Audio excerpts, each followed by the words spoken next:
1st and 2nd Samuel, then, we start to discover the introduction to this unique period of time called the United Monarchy of Saul, David, and Solomon.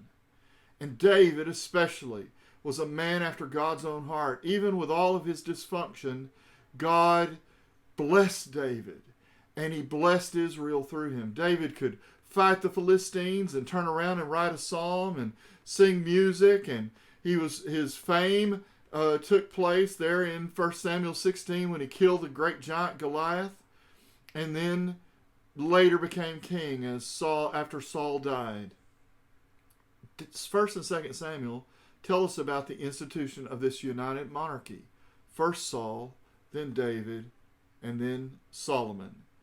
And the prophet Samuel interfaced with Saul and David. In fact, he was the one that went down to Bethlehem and anointed David when he was just a boy, that one day he would be king. After David died, Solomon, who was the son of David and Bathsheba, as Matthew tells us, who had been the wife of Uriah, what horrible circumstance that the adultery and the premeditated murder of David, because David repented, as that repentant prayer is talked about in Psalm 51, the Lord still worked with David because he was a God of grace. He is a God of grace and mercy. 2 Samuel is all about David, and then Solomon.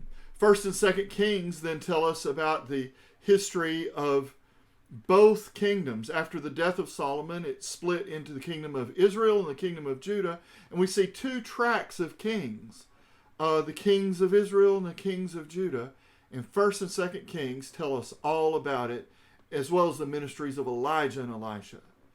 When we get to 1st and 2nd Chronicles, we start to see some of the stories are being repeated, but they're told basically in a theological history. The history of the tribe of Judah, the history of the people of God, going all the way back to Adam and all the way through until the exile and the return of Judah from exile. But what's mysteriously, or not so mysteriously, missing is the telling of anything having to do with the northern kingdom of Israel. Because in this theological telling of the history in 1st and 2nd Chronicles, they were the rebels. They were the one that left and went north. They were the 10 tribes that went away. But God's faithfulness ran through that tribe of Judah. In fact, the Zondervan NIV Study Bible, which was later recast as the Biblical Theology Study Bible, said about 1st and 2nd Chronicles that they're the most neglected books in the Bible because people just don't pay attention to them. Well, now we know what 1st and 2nd Chronicles is about, at least a sampling.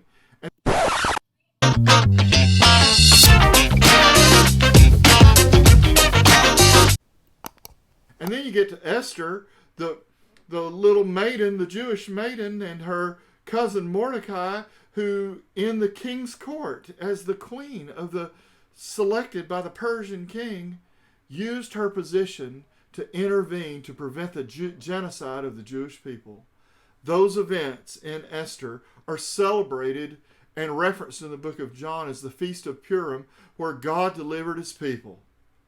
And then Ezra and Nehemiah, of course, on the other side of that 70 years of exile, begin to tell us how they returned from Babylon by the edict of Cyrus, under the blessing of the Lord. As the book of Ezra says, God moved upon the heart of the great Persian king Cyrus and allowed the people of God to go back. Why did the Bible say it that way? Because Isaiah and Jeremiah had prophesied of the return. And so they returned. Nehemiah built the walls, and Ezra rededicated the temple. It's an exciting story in Ezra and Nehemiah.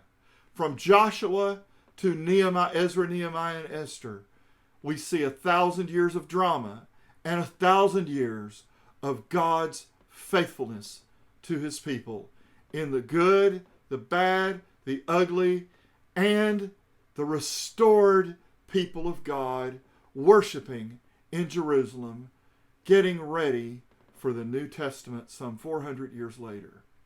Thanks for watching Bible on the Go with Dr. Dan. Hit that like button, subscribe, and hit the bell to be reminded of new content.